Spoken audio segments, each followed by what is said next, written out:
We're in for quite a treat today because Sugar has decided to join us. Hi, Sugar. Here she is.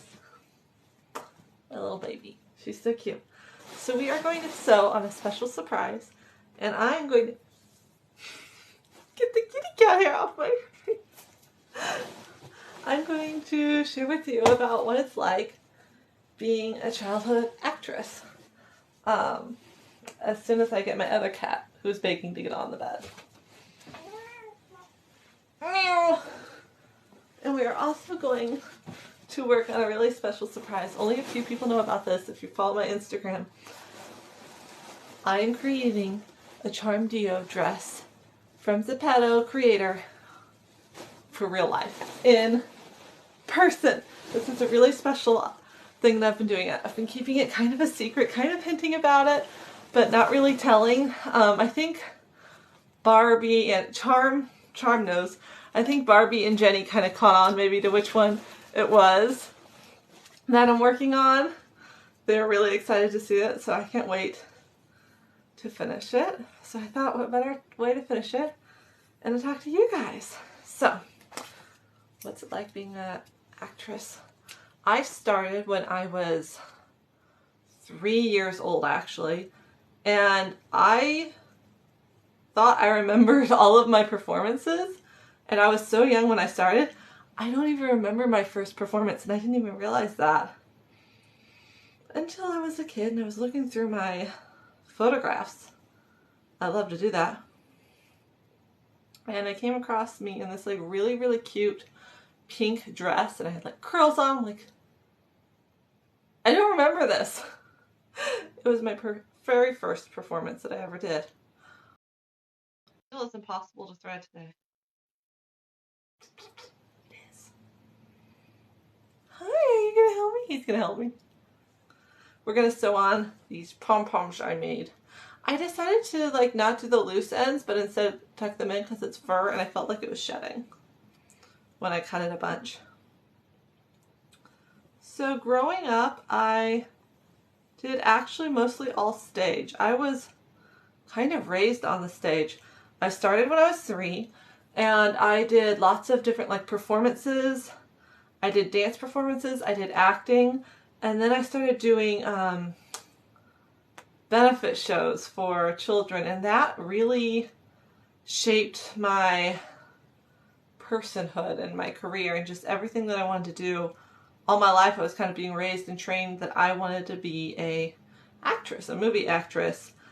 But when I started doing the kids shows for this children's home, I really, really, really wanted to make people happy. Like, after just doing that and hearing the kids laugh in the audience and knowing how much it meant to them and how much they were going through during that time, it just meant a lot to me. And so that kind of shaped, I guess, for the rest of my life. I just always wanted to make kids happy. Even though I was a child myself, I started when I was 5 doing these, and I just wanted to make kids happy. So I love doing that. I remember I sewed costumes as well for the fun of it because I just loved sewing. And so when they would be working on a costume, I thought I had more pom-poms than this on the back anymore. When they would be working on the costumes and I'd be in between rehearsals, I'd run over and I'd want to help. I would have designed the whole costume and everything if I could have. It was a lot of fun. I'm going to place this one. I want it to be like crazy, like all over the place. Crazy pants. I know I want one here, but I feel like I need one here. So I'm going to put this one here.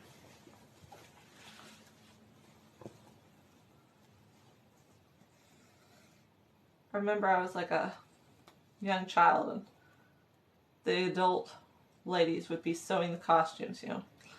And I'd be back there, I'd be begging, please, please, please, can I help? And they're like, I don't know if it's safe to let a kid of your age handle a needle. It was really funny. It was totally safe. I was probably better at it than the adults that they had using it, which is kind of funny. But as a kid, I remember I got taught a lot of things about stage. I got to perform on some pretty fancy stages, and it was pretty fun.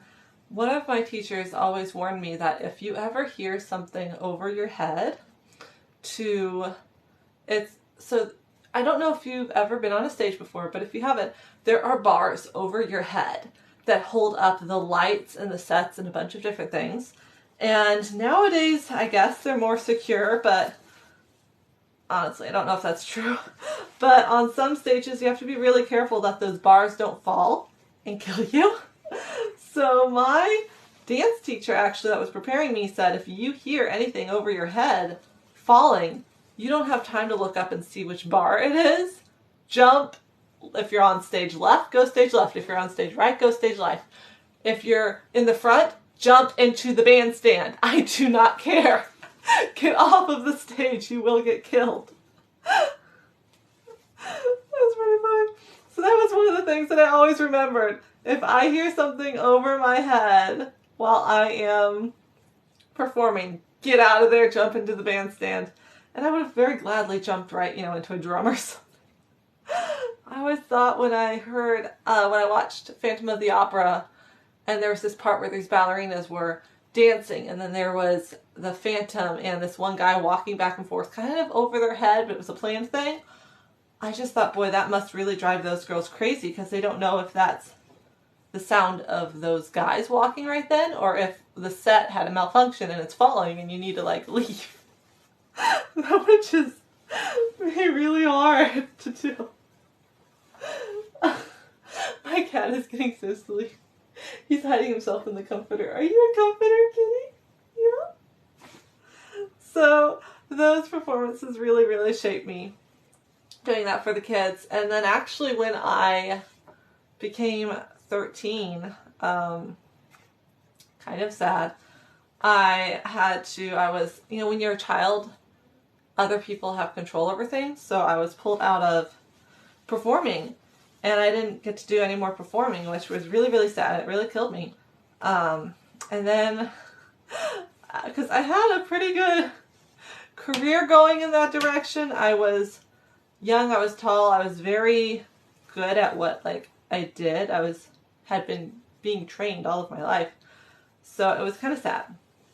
But then I started getting these phone calls for something that I've always wanted to do, and that was not just stage, but it was for commercials and a movie and things like that. So I actually, once I was pulled off of stage, I got into movies and commercials. So in my teen years, I did a couple of different commercials. I got a phone call and we're doing a commercial. So I get and I did the commercial, and then the people worked with me and they're like, can you come back the next day? We're going to do another part. We want you to do that with us too. So I came back the next day for a next commercial, and they're like, can you come back and a few weeks later too? We're going to do something else and we want you to do that. So that was really fun. Those commercials were so much fun. It was a spoof off of High School Musical, Disney. And so I got to be in a high school, and it was so cool to me having these backpacks. And as you know, I'm homeschooled, so I never got to have that experience. And I walked over with my other friend who I just met and made friends really quickly on the set, and she was also homeschooled. And both of us weren't used to the fact that there are lockers in schools, and apparently they get jammed. And we didn't. So we're going up to the locker. Our role in this particular scene was to walk up to the locker, open it up, to put our bags in, to close it, and then to turn to the camera and do something. We had some reactions, and then we walked away. So we walked up to the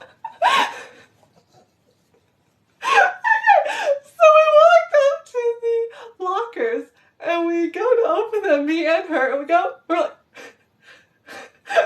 can't get them open, and we're shaking the lockers, and we're just stuck, and we totally missed the cue, missed everything, had to redo it, and we're like, I don't understand. We only had, because you want to stay on cue, whatever, we have certain times for everything. We could not get the lockers open. And we just wrestled, and we couldn't get them open. So she said, I have a friend that goes to school. And when the lockers get stuck, you like hit them with your arm, like to unjam them. And so we're like, we're gonna have to like hit them to unjam them. And so we like tried, we walked up to them, so we did it again, shoot it again. So here we go. And we walked up and we tried to open it again to make it look nice, didn't work, so then we had to hit it. But that took up so much time jiggling and then hitting it, so we did it again. Here we go. Cue bubblegum, so we go on, and we just walk up and hit it. We don't even try to open it, we just hit it, and then we pull it open. So in the background, whenever saw our scene, you come up, our scene, it's us two girls walking up, and we hit our locker, we open it up, and we put in our book bags, and then we turn on the camera and do our lines. I love it. So that was a really funny part. My sister sees a girl. She was checking on me. Oh my gosh. So that was really funny on that set.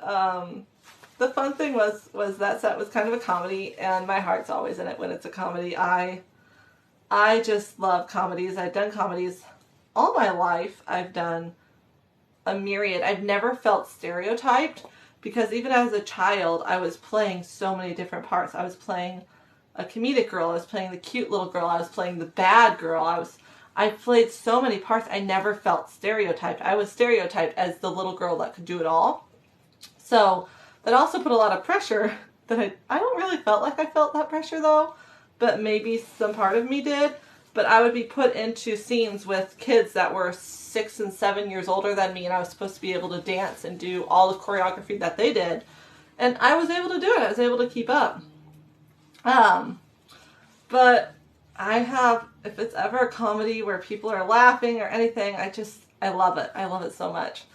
So we were doing that hysterical scene, and it was just so much fun. And then we ended up getting called back again after that to go, and they wanted us to sit like in this lunchroom and be like normal kids talking about it, and they just filmed us for hours. It was really fun. And then I got called to do, oh my gosh, this other commercial. And I've filmed on location now several times, but when it's your first few times filming on location, there are things that you have to think about. First off, the sun. They placed the person that we're all supposed to be looking at right under the sun. So we're all looking up, frying our eyes because of the sun. So that's kind of something to think about when you're placing the person. But it was really a lot of fun, that commercial. It was on a dairy farm of all places. And it was super cute. The most fun, I think, was also I got to talk to the... I can't talk now. I got to talk to the owners of the dairy farm. And I got to see a bull that was just born, and it was learning how to walk, and it was just the cutest thing ever. It was so adorable. So that was really fun. And then, okay, my kitten is sitting out here. So that was a fun commercial to do. And that one was a little bit more, not really, it was more of a free-flowing commercial. It wasn't really set directions, except for that one part where they wanted us to like sit there and get our eyes fried by the sun rays as we watched this guy talking. So that part's always interesting. But after that, I got called for a movie, and this was my first movie, and this is pretty funny. So I've already done several performances a year at this point. I was a professional little actress, very nice to work with. I love working with people.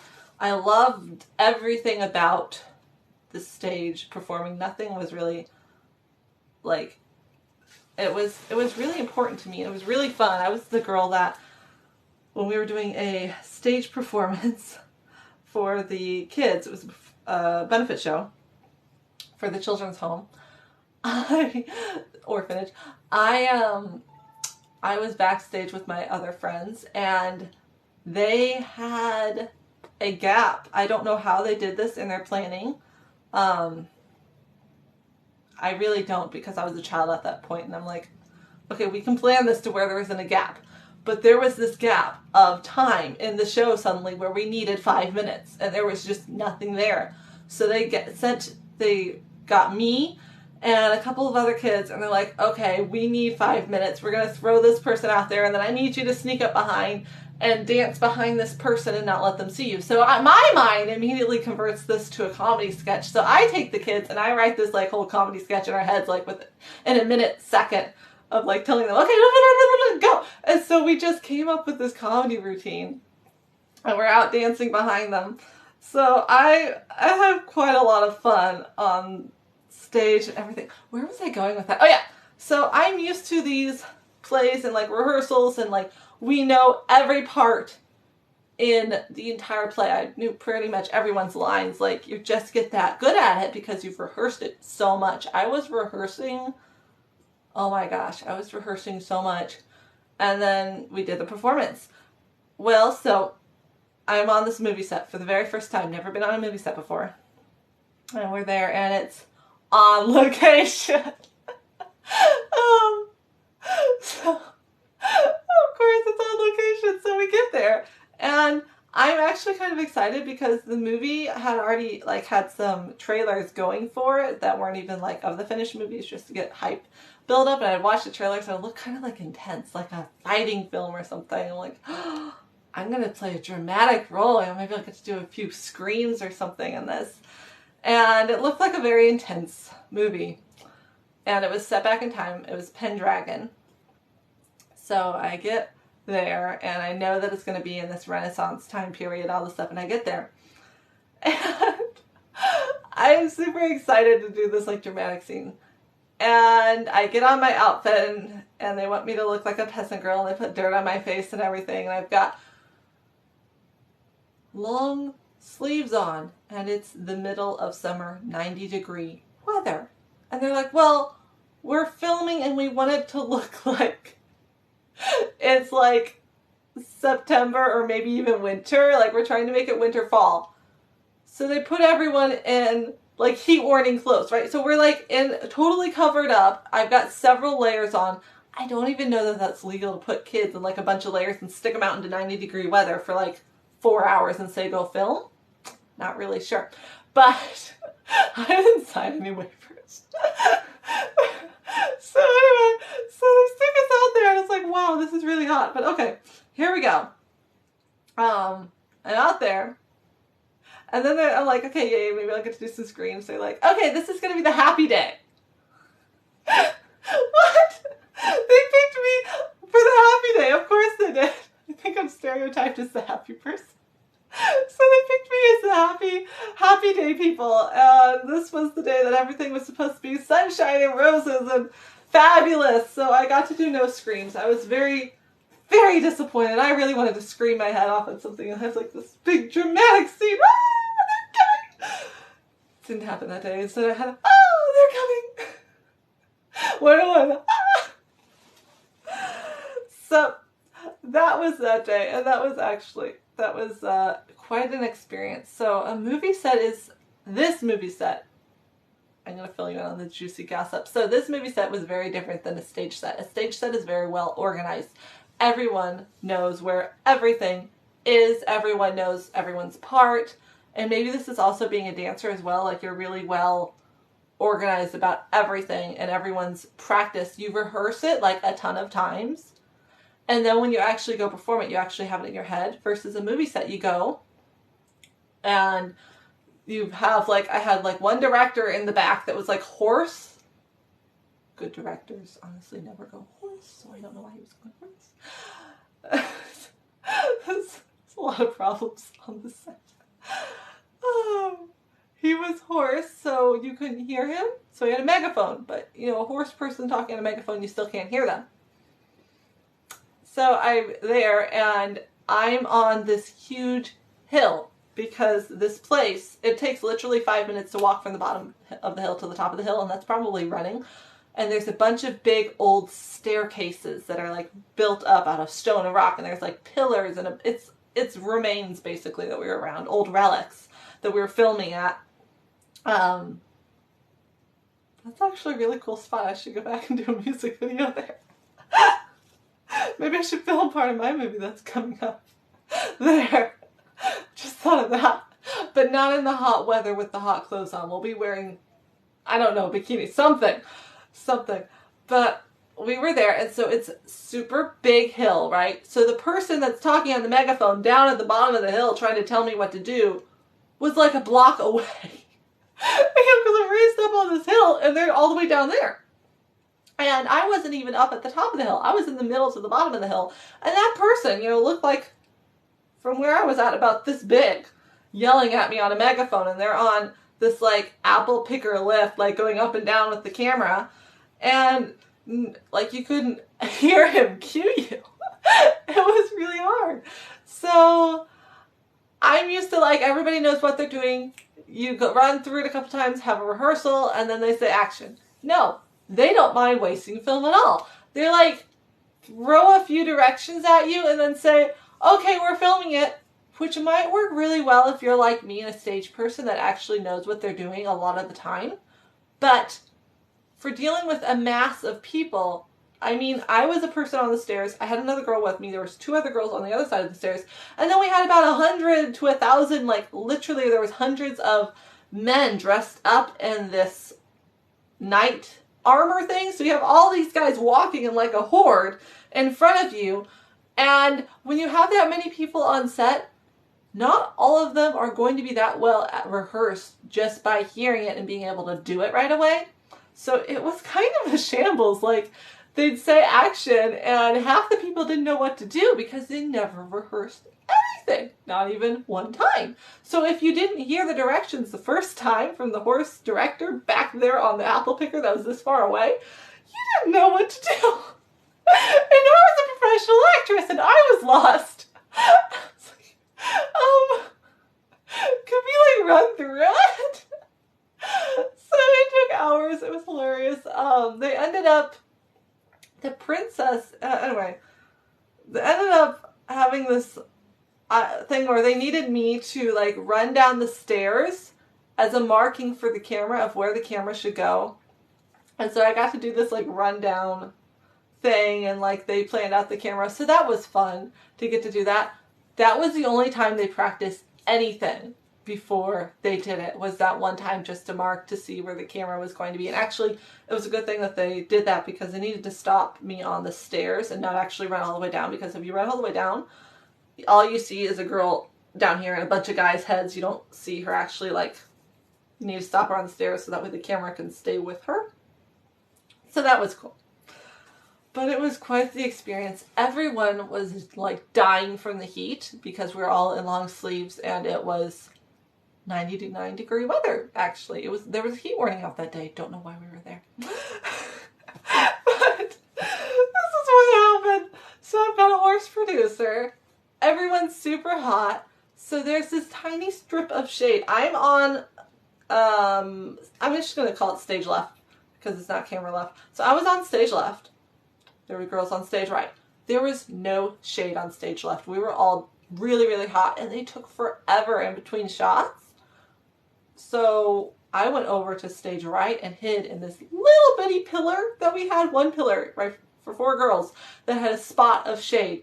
And so we were hiding over there, waiting and waiting and waiting and waiting for the guy to cue us and to say, you know what, we're going to start filming now. So we're waiting and waiting and waiting and waiting. I thought, you know what, I'm really hot, but I'm going to go ahead and go over to my side and just wait there until he cues us. Well, I turn and I run smack into the princess that is running down the stairs to greet her father. And I look down and I see all the men running down doing their set. And I realized the horse director in the back that was this big must have yelled, action! One time, didn't say, guess what guys, we're finally ready now, nothing, just action! And nobody heard it except for the princess and the guys down there, so I ran right into her. I think we both stopped for like 1 second, and then we just both took off and did the rest of our what we were supposed to be doing, running down the stairs, greeting people. It was pretty funny. It was an experience. Surprisingly, I think that was the clip that they actually used in the movie. I guess it added more duress or something to both of us when we had a concerned look in a moment and then back to happiness. It was funny. It was not supposed to be a comedy, but that set was kind of funny. So that was my first experience for that. I've been on other movie sets and things like that afterwards. I think it's all about the direction and stuff. But yeah, movie shooting on an actual, like, outside, there's other things to think about. You could be saying your lines, Romeo, there's a fly, like, there's so much to think about. The bugs, the sunlight, the sun going down. It was really funny.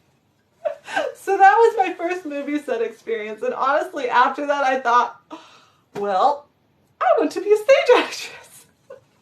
But I've discovered since then that there are some really awesome experiences behind the camera, being on the movies. And the thing I love about the movies is I love the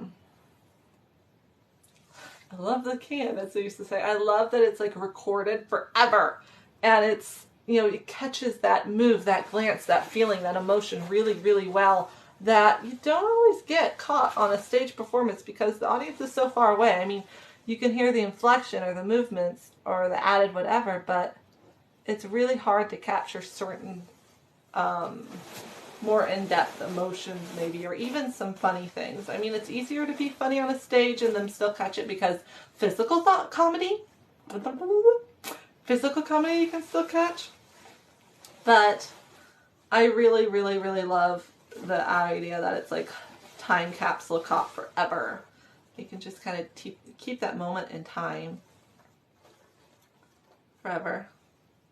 So I really love that. Then I did a couple of other more commercials, some photo shoots. And then actually I started back up in modeling when I got a phone call. Someone just called me up and they're like, do you want to do a modeling shoot? I actually did a few runways and things like that when I was a child. I did a ton of stage work, so I really didn't think of myself as any one thing. I thought of myself mostly as an actress, and an actress does like everything. Hi, love. Like an actress, they do modeling, they do singing, they do dancing. So I always wanted to learn as much as I could. So have someone out of the blue call me, want you as a model. It was really fun. So I'm getting a phone call. If I pick up, will you guys hear it? That could be some very fun gossip. We're not going to do that. But that could be fun. But, okay, fast forward. Where did I go? Okay, fast forward to current day. Got called to be a model. They were doing a website and they wanted me. So I went, and that was super fun to get back in the swing of things. You know, being a model on a set, I just love it. I love the experience. I love the camera. It's very fun for me. I feel very, very relaxed when I'm on a set in front of a camera. All that type of fuss is really fun. And I was raised there, so honestly, as a child, like, I didn't really have an attachment. Like, when I would think of home is where the heart is, like, home for me was like a stage performance. Like, a stage was my home. It was where I felt most comfortable, honestly, performing for other people. So I really enjoyed it. And then I decided I wanted to get back into just doing some fun different things, modeling. So I started doing some runways, actually.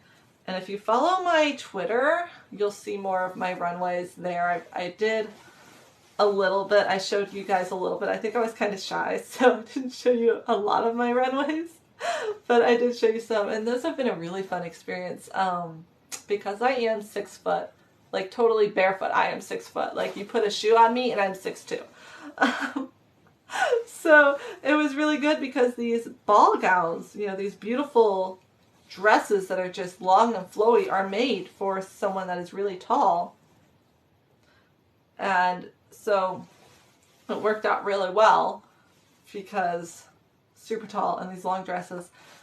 And it was pretty funny. So practicing like walking in the dresses and like walk around in a circle, making sure I could feel like really comfortable and flowy in the dress. Surprisingly, the girl that I do the most runways with, this woman is absolutely wonderful and has a lot of brands and things. Anyway, she wants showcased in a lot of different beautiful like Italian designers and things like that she's wanting to show these dresses.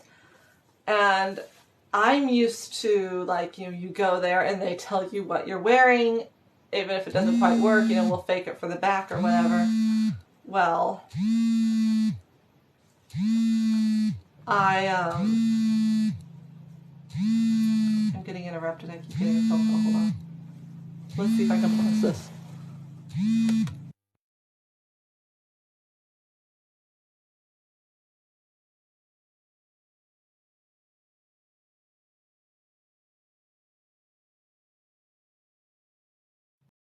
Hold on, let me see if I can pause this. I don't think I can pause this. I don't know how to.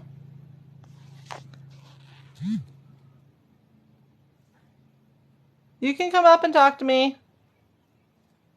How do I pause this? I have no idea how to pause this. Oh my gosh.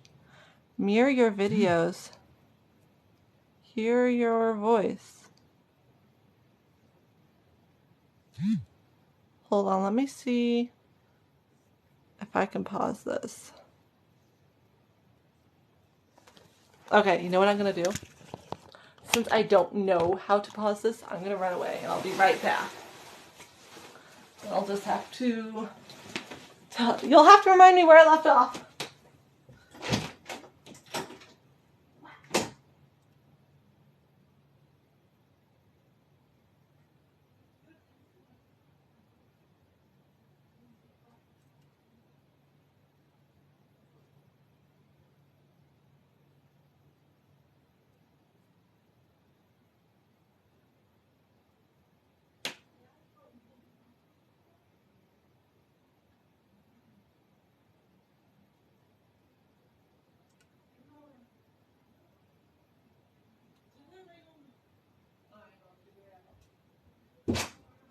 No.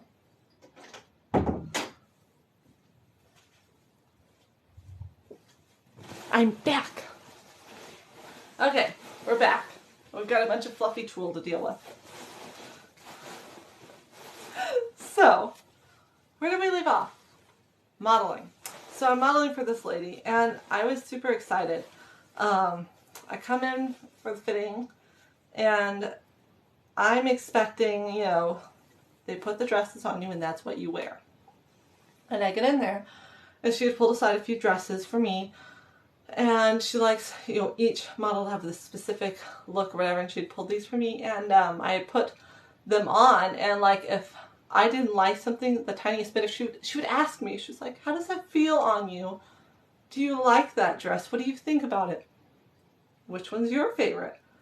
And I wasn't used to that type of like care about it, and as soon as she found out if there was something about a dress that I didn't like or was a little uncomfortable, okay, no, you're not going to model that one. We're going to get you a new one. And it was the cutest thing ever. And her whole demeanor about everything is like, I want you to be very comfortable in the dress when you're walking that runway.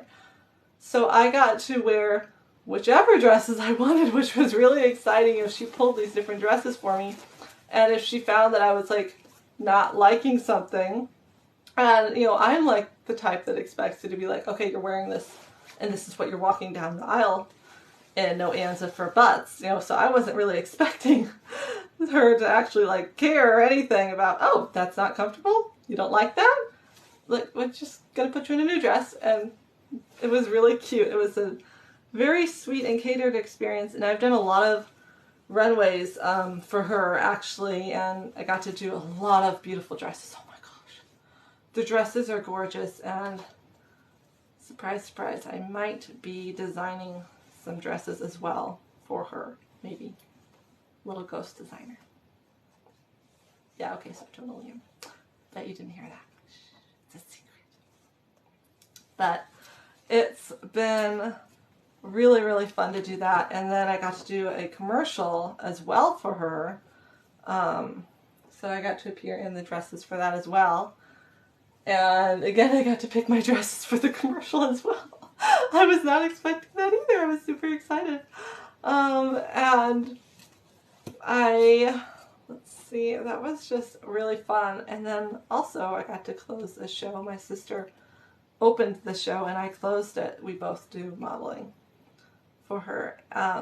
Runway walk is really, really fun. I love walking on a runway. You know who actually helps the most for kind of pushing me in the right direction of how to do a really good runway walk? And I learned it when I was 13 from Karlie Kloss.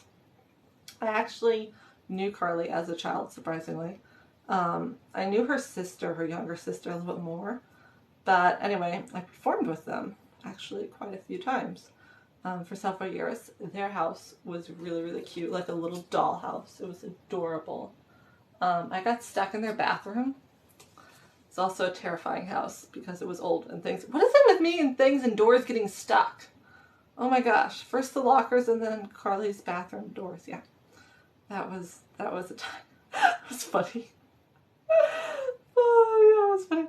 So anyway, she did a video on how to do a modeling walk, and of course I'm watching all of her videos, and it was very helpful. I don't know, just kind of gave me confidence. So my model walk is kind of I guess kind of flavored off of her little model walk video.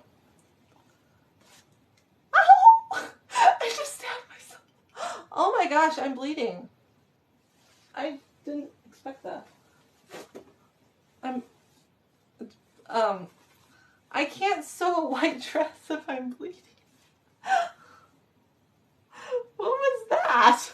I never get myself. Where'd the needle go? Oh my gosh. Where's the needle? This is bad. This is really bad. Stop laughing. I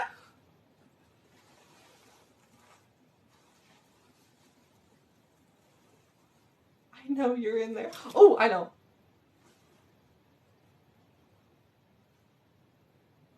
Ah, I think I heard something right in here. Ha, I found you. Ah, don't hurt me. No, don't hurt me. Don't get blood on the dress. Okay. Ow! Well, I guess we're done for today. But those are some of my stories, and oh my gosh, there's so much more. But I hope you had fun with me, and I can't wait to reveal the surprise of this dress being done. I'm super, super excited. It's going to be so cute to dress with our Zepeto avatar in this dress. I'm super excited. I love you all. Have a great day. Bye!